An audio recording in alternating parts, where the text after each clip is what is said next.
Ամերիկացի կոնգրեսականների ու ընդհանրապես որոշ նահանգների հետ գործակցելու ավանդական դրսևորումներ Արցախը վաղուց ունի, ինչը վերջին տարիներին նաև կոնկրետ քայլերով է ամրագրվում։ Արցախի հանրապետությանը տրամադրվող ֆինանսական օժանդակությունները 2006-ից ԱՄՆ կոնգրեսում Արցախի անկախությանը նվիրված ամենամյա միջոցառումների կազմակերպումը, նահանգային մակարդակով ճանաչումները, հարաբերություններն ընդլայնելու ու զարգացնելու լավ նախապայմաններ են ստեղծում։ Այդ մասին էին նաև խոսում 2 օրվա մեջ Արցախ ժամանած ամերիկյան օրենսդիրների 2 պատվիրակությունների անդամները։ Կոնգրեսի հայկական հարցերով հանձնախմբի հիմնադիր համանախագահ Ֆրենկ Պալոունը առաջին այցից ի վեր շատ փոփոխություններ է նկատել Արցախում։ Մի բան, որ նույնն է մնացել, ժողովրդավարական արժեքներին հավատարմությունն է։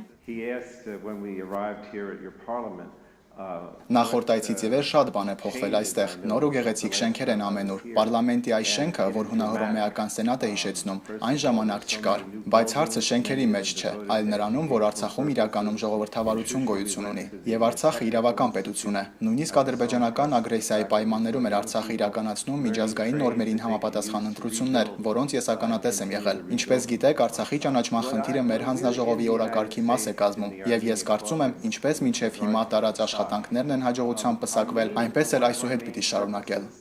30 տարվա փորձառությամբ կոնգրեսականն այդ ճանապարհին երիտասարդ գործընկերների ակտիվությանն է նաև ապավինում։ Նրանցից մեկը Հավայի նահանգից ընտրված կոնգրեսական Թուլսի Գեբերտը, որ առաջին անգամ է այցելում Արցախ, չթաքցրեց անձնական համակրանքը հայկական պետությունների նկատմամբ։ Դեմոկրատ կոնգրեսականն առավել հպարտությամբ ու վստահությամբ էր խոսում Արցախի շուրջ գործընթացներից, որովհետև իր նահանգն արդեն ճանաչել է Արցախի անկախությունը։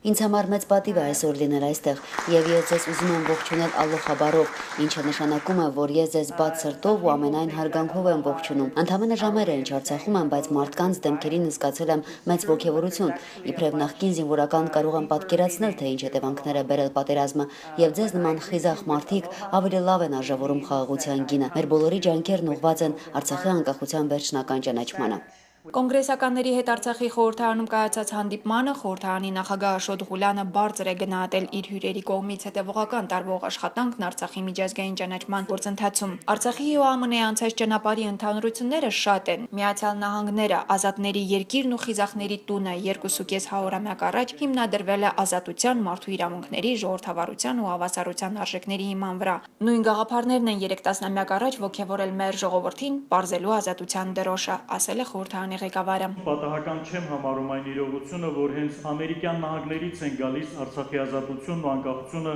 սատարող առաջին ազդակները, որոնք արտահայտվում են նահանգային մակարդակի օրենսդիր մարմինների կողմից ընդունված բանաձևերի տեսքով։ Նման բանաձևերը ոչ միայն քաջալերում են Արցախի ժողովրդին ազատության համար անհավասար պայքարում, այլև մեկ անգամ եւս փաստում են Ամերիկայի Միացյալ Նահանգների հավատարմությունը ազատության բացարձակ գաղափարին։ Նախորդին ամերիկացի կոնգրեսականներին Երևանում Արցախի հանրապետության նախագահն է ընդունել, ով բարձր է գնահատել կոնգրեսականների կողմից իրականացվող աշխատանքը ուղղված երկկողմ կապերի ամրապնդմանն ու խորացմանը, ինչպես նաև Արցախի հանրապետության անկախության ճանաչման գործընթացում ունեցած նշանակալի ավանդի համար Բակո Սահակյանը երախտագիտություն մեդալ է հանձնել կոնգրեսականներ Ֆրենկ Պալոունին, Աննա Էշուին ու Ջեկի Սպիերին։